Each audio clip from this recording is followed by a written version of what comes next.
The opinions expressed in this show are the views of the host and not necessarily that of WTRW, 94.3 The Talker, or the Bold Gold Media Group. The following presentation is paid for by Century 21 Jack Ruddy Real Estate, who is solely responsible for its content. Portions transcribed. All Century 21 real estate offices are independently owned and operated.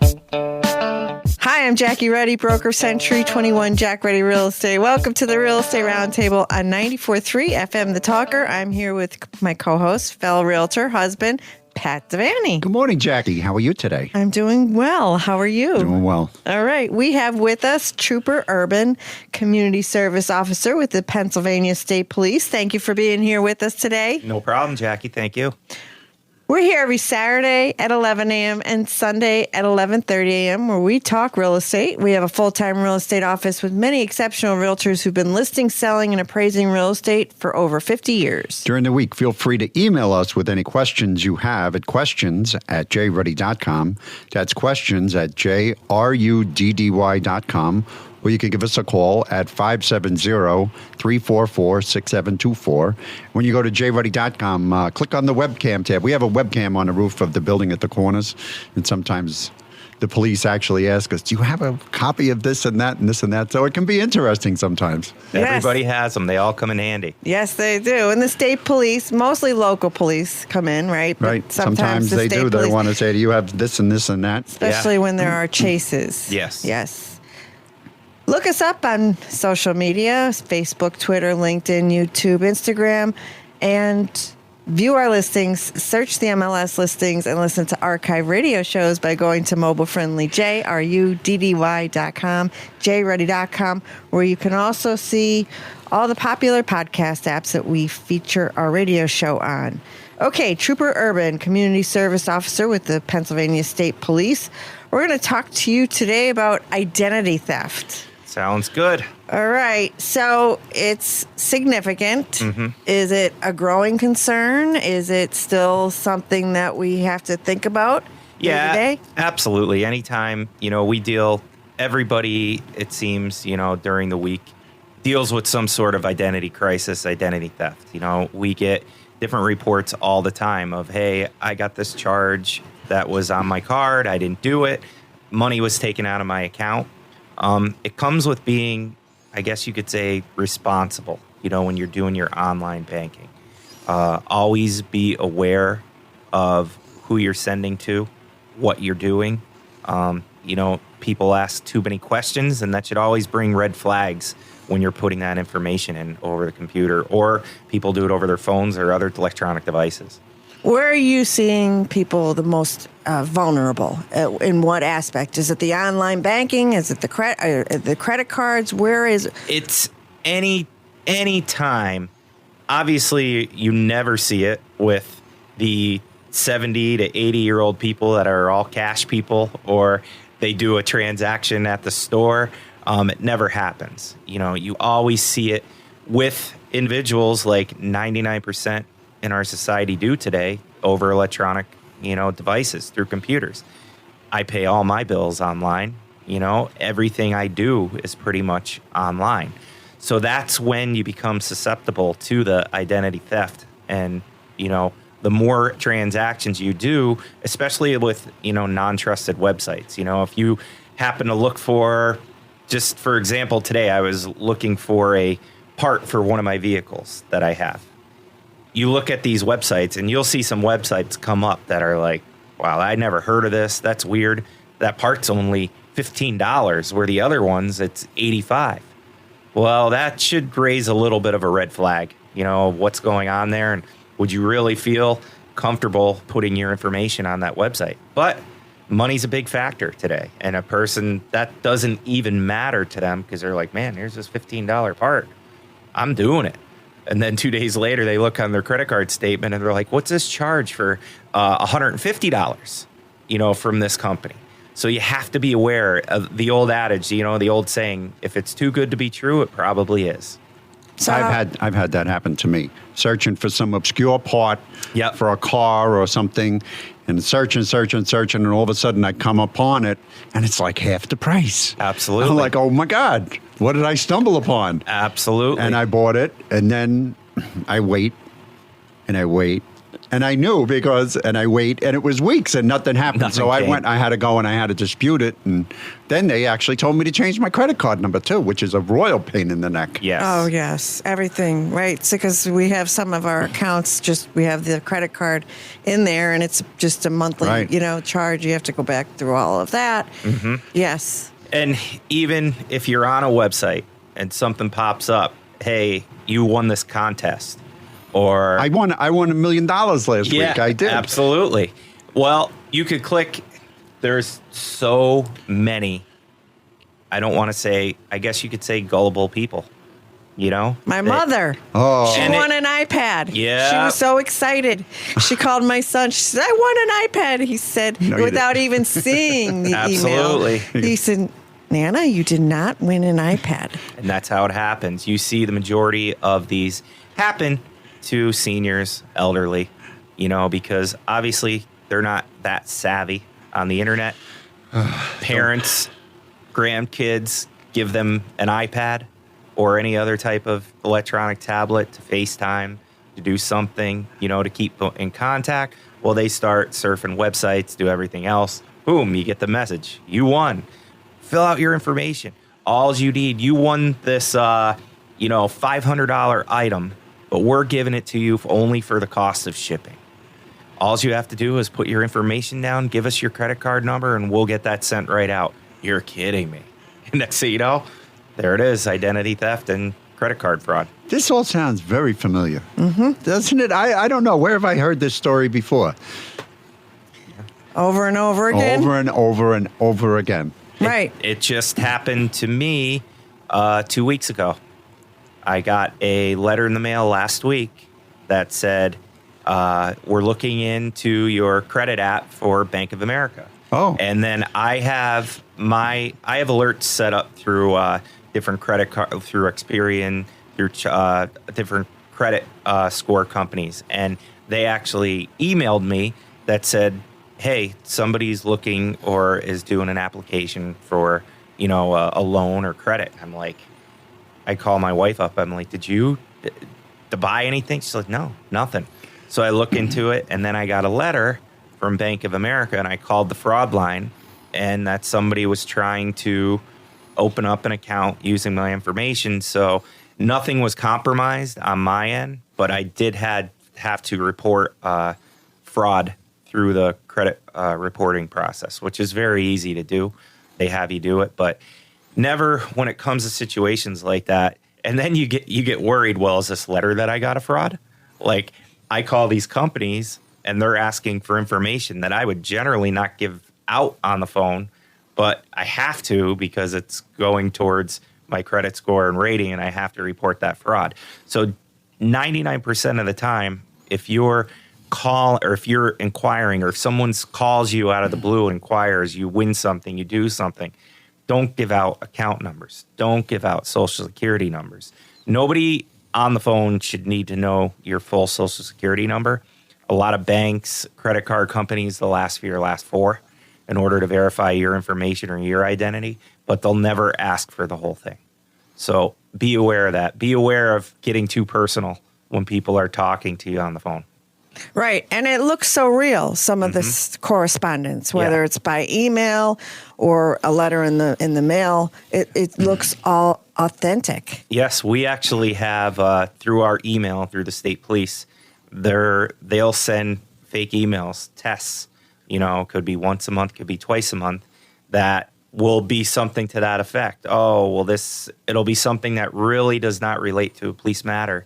And it'll ask you to click on it for a survey or do something like that. Well, if you click on it, then you get, the hand slap come out of the computer, the monitor that'll say, hey, you shouldn't have did that. So we actually have a button on our Outlook that's for phishing, which that's all these companies that hence the term, they're sending information out there trying to catch you. Yeah. And to get information. So we have a button that you click that says phishing button. And then you get the automated response. Congratulations, you reported the phishing. You did a good job. So that's through our department, at the state police. And I'm sure other state entities do the same thing with it. I have a certain email address I'd like you to slap hands with. Right, Pat? Mm-hmm. We're always afraid that, the most vulnerable people in our family are going to get hit one of these times. And you have to. One thing I would tell them, weekly or biweekly, check your bank statements. Check your credit card statements. You don't know what you're doing. I get faulty with that. I use my business credit card a lot. So I look and look and look, and I just happened to look last week, and I saw a charge on there. I'm like, I have no idea. And it was just local in Dixon City. I'm like, I'd never been there. I never did. But then my son plays travel baseball, and we had to get some things, and they used that place as a supplier. So I called them up, and they're like, oh, that's for your son's travel baseball. And I'm like, oh, all right. So we were all good. But, you have to check that. A lot of people wouldn't check. Well, you're watchful, and I'm watchful, but there's a lot of people that don't take the time. They just pay the bill. And I can guarantee you there's tons of people, even if any dollar amount when it comes to stealing your identity or stealing from you is a lot, even if it's $1. But I would guarantee you, I would love to know the percentage of people, and I could be one of them because I generally don't check it that much. Whatever it is, and I pay it. So, I mean, honestly, I'm faulty with that too. I was paying insurance on a vehicle we owned for over 8 months because it never got taken off our policy. And finally we caught it, and, we did get reimbursed it, but you always have to look at everything you get, always just bring those bank statements up, bring those credit card statements up, look at them and make sure everything you did is accounted for. Okay. Good advice. Now, with debit cards, are they still being targeted at we would hear that they would have those little skimmers. Yeah. Yeah, it does happen, through Troop R, which we have. I haven't seen any of that recently, but every day, throughout the country, it does happen, and then a lot of times what happens if people are calling or you're asking for money or doing anything, it's almost impossible to trace the number back. They use software that they'll be calling from somewhere, say in Bermuda, Jamaica, anywhere like that. They're actually calling from there, but it will look like it's a local number. Right. And there's no way. There's no way. You could report it. I mean, sometimes it goes to a level where, if something comes up on your bank statement, where you report that you had stuff stolen and it shows, they got this at Walmart in Dixon City. Well, that's pretty easy for us to go to Walmart to Dixon City or any other, type of department store. Say, can we look at your cameras? At this date and time, this individual came and used the victim's credit card. So that's what you do a lot. You can find out who they are. You have the social media now that gets the pictures. You can put it out. But when it comes to something that's not local, like somebody that's calling and you sent Western Union money to them and in Brazil, no way to trace it. You're never going to get it. That never. happened. This happened to us, the same exact thing. And it was a credit card. But it was a credit card I don't use. I don't know how they got it. I don't use it. It's one of the ones. It was a person in New York who sold. Yeah, but that's what they said. Yeah. But why would the person in New York be shopping in Taylor? Yeah. At the Dixon City, at the Walmart in Taylor. And I was mad. Oh, yeah. I went to the police in Taylor. Yeah. They were wonderful. We got the pictures of the guys. There was two of them. They spent hundreds of dollars. And what they did was he used his phone. Apple Pay with my numbers and a credit card. Wow. We followed. They put their pictures on social media. Mm-hmm. They found out who they were. And then I went to the courthouse and they prosecuted these guys. Perfect. Yeah. I was mad. And a lot of times it doesn't end up like a happy ending like that. Right. Well, I have the time. I wasn't working. I can go and pursue these things. Yeah. But you have elderly people getting scammed out of thousands and thousands of dollars from overseas, different things that, case in point, another thing. A lot of people will be gotten calls before that said, hey, we have your grandson in custody. This is your grandson came, to Mexico over the weekend. Okay. He got in trouble. They know his name. They know his date of birth. They know everything about him, and they say, we're the police in Mexico. We got him tonight for drinking, public drunkenness. We need you to send money in order to release him. Grandparents are like, wow, they know his name. He's in college. Maybe he did go somewhere over the weekend. They'll wire $3,000, $5,000 over. Never see. Then the grandson will call and say, hey, what's going on? Like, just out of the blue. And they're like, hey, I thought. No. A lot of times they get so worked up, they don't want to call and tell, it would be their kids, that to get them worked up. They'll just figure they'll pay the money and not tell the parents. So that, and we see that happens a lot. So what about AI? Because now there's this thing where they're getting, artificial intelligence is capturing my voice, your voice. Absolutely. Kids' voices because they're on their phone all the time. And they're recording the voice and then making a message out of it.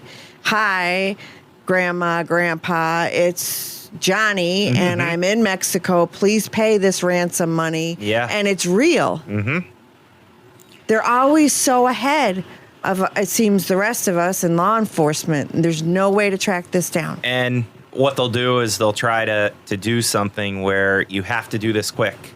You have to do it. And people will think, well, I can't call anybody in the family right now to see, if they are actually there or do anything like that. So they'll send the money. But anytime that you get something like that, you got to do the research, use another phone, do whatever. 99% of the time, everybody kind of knows it's not. We would know that it's not true, but sometimes they're really good. And the elderly and seniors, they're not used to that. They grew up in an era where it was talking to you and me. We didn't have cell phones.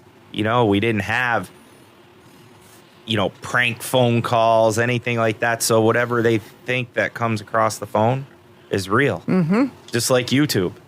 Everything they watch on YouTube is real. Everything. And there's nothing, you can't say anything about it. Yeah. Scary times. Trooper Urban, community service officer with the Pennsylvania State Police, here with us today talking about identity theft. Pat, before we go to break, would you like to review a listing, please? Yes, we have a lovely 3-bedroom, 2-bath home at 1121 Eureka Avenue in Scranton for $179,000. This home has been updated. It has new flooring throughout. It has great room sizes and a finished family room in the basement with a fireplace. The yard is level. It's got a large composite deck in the rear along with a storage shed and a covered carport. This home sits on a 40 by 100-foot lot with low taxes of only $1,200 a year. That's a move-in condition, 3-bedroom, 2-bath home at 1121 Eureka Street in Scranton for only $179,000, and that's listed by Aaron Pierce of our office. What town was that? Scranton. You've perfected it. I'm working on it. We'd like to say thank you to our sponsor this week, Green Man Exterminator. Are you tired of traditional pest control methods that harm the environment? It's time to make a greener choice. That's Green Man Exterminator, your eco-friendly solution for pest management, protecting your home and planet one pest at a time. Visit greenmanexterminator.com or call 570-851-4863 to schedule your affordable and environmentally friendly pest control service. And it gives a guarantee. Yes, which is really something. Yep. Don't go anywhere. You're listening to the Real Estate Roundtable with Century 21, Jack Ready Real Estate on 94.3 FM The Talker. We'll be right back. When considering to sell or buy a home, why choose Century 21 Jack Ready Real Estate? Let me tell you why. 70% of home buyers settle for the first agent they meet, and many regret it. 90% of home sellers hire an agent, but was it the right choice? Don't have agent remorse. I'm Jackie Ruddy, and I've been in and around the real estate business for most of my life. And at Century 21 Jack Ready Real Estate, we've been selling real estate for half a century. But we do not do it halfway. You deserve better than average. average doesn't help you. We know it's all about you and what you need. Century 21 is the #1 in brand awareness, is the most recognized name in real estate, and is the most respected in the industry. In this market, if you dream big, you need to move fast. So it makes perfect sense to contact Century 21 Jack Ready Real Estate, 570-344-6724, and visit jready.com. That's JRUDDY.com. Welcome back to the Real Estate Roundtable with Century 21 Jack Ready Real Estate on 94.3 FM The Talker. I'm Jackie Ready, broker, and with Pat Devaney, my husband, fellow realtor. And we're back. With Trooper Urban, Community Service Officer with the Pennsylvania State Police. Thanks so much for being here with us. Jackie, did you say Pennsylvania State Police? I thought you were supposed to PA say... State Police. Oh, that's okay. fine. Okay. Yes, Either way. Yes. Well, I have this standing statement that I make that if you're from Pennsylvania, you don't say Pennsylvania. You're from PA. Did you ever notice that? Yeah, I guess you could say that. Yeah. And my sister just bought a house in Gettysburg. so okay. now she lives in PA. So that's all just, right. yes. But before it was Pennsylvania. We're going to Pennsylvania. Yeah. Right. Okay. We're having a fascinating discussion with you regarding identity theft. And, real estate is no stranger, unfortunately, to identity theft. We're seeing it in a lot of different ways. Wire fraud, mortgage fraud, forgery of documents, title fraud, rental scams. The list goes on and on and on. We're talking with you today. The first half of the show, we're talking about how, we're susceptible as consumers and clients. And in this digital world that we're in, we're doing online banking. We're using debit and credit cards. And we're getting these suspicious emails that claim that we won a cruise. I got a call that won $1 million last week. I got to call them back. You better. There's probably a time limit on that. Yeah, probably. But in a lot of these instances, also there's a email that goes, a text and or email that circulates my office every so often where somebody's telling another person within the office that they're looking for them, but they can't speak with them on the phone, but they're to text back. Okay. They're in an important meeting, and they're supposed to go get $500 worth of gift cards and send it to this individual. Yeah. So this is what's happening out there, and people fall for it. Yes, they do. One of our agents was going on a trip, and she received a call that the airline changed the flight.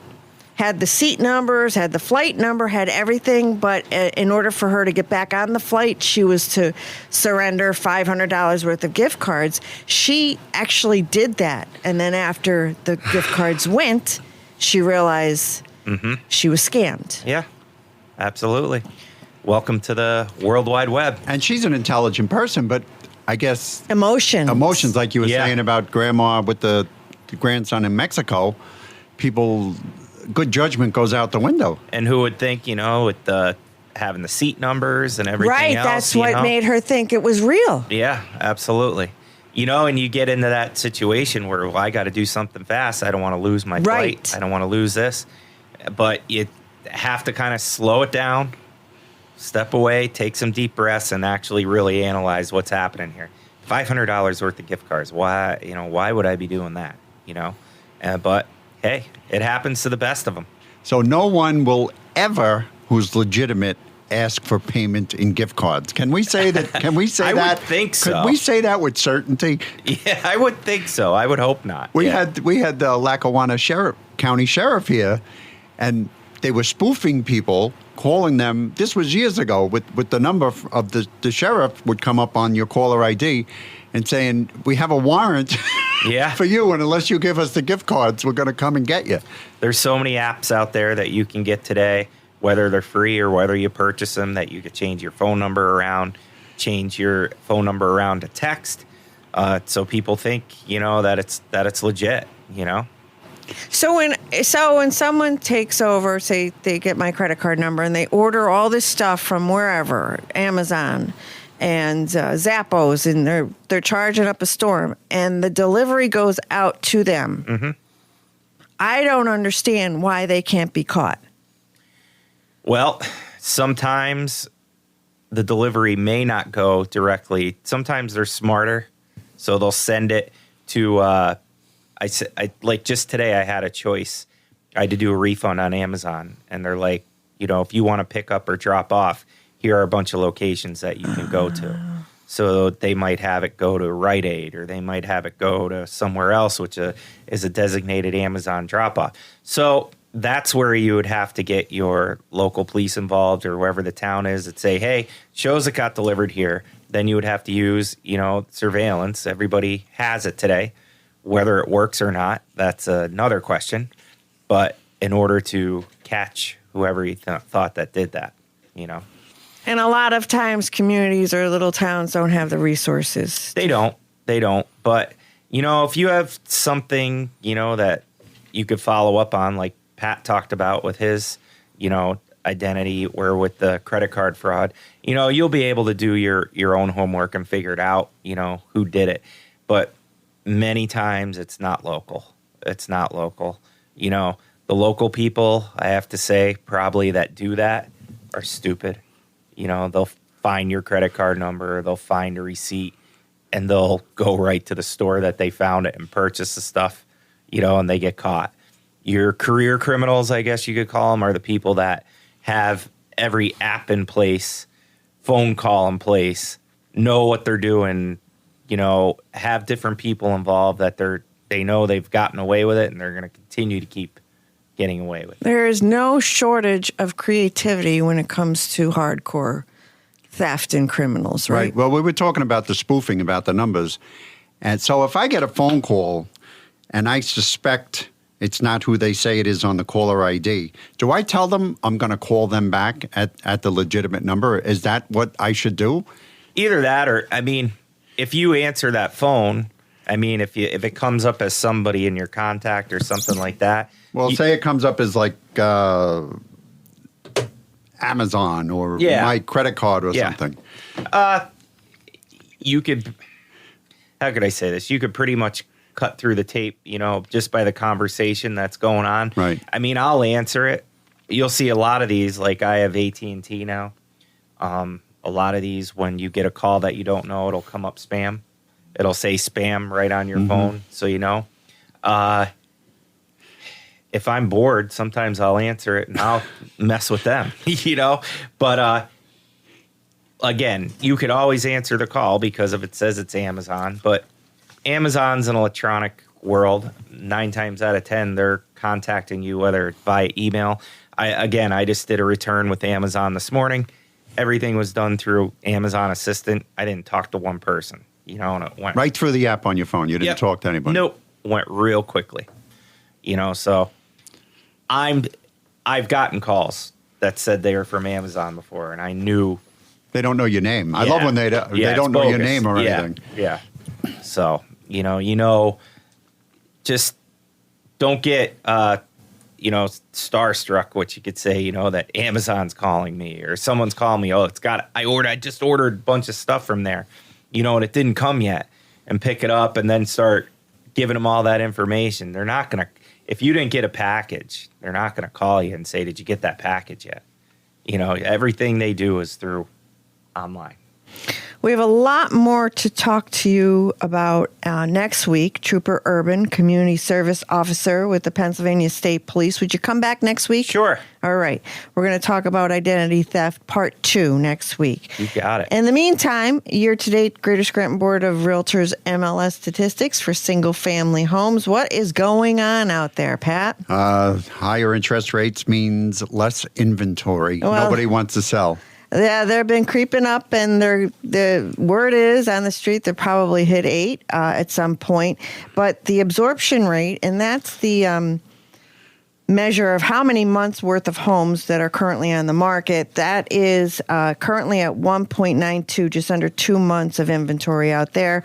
We have the median sales price at $200,000 for single-family homes.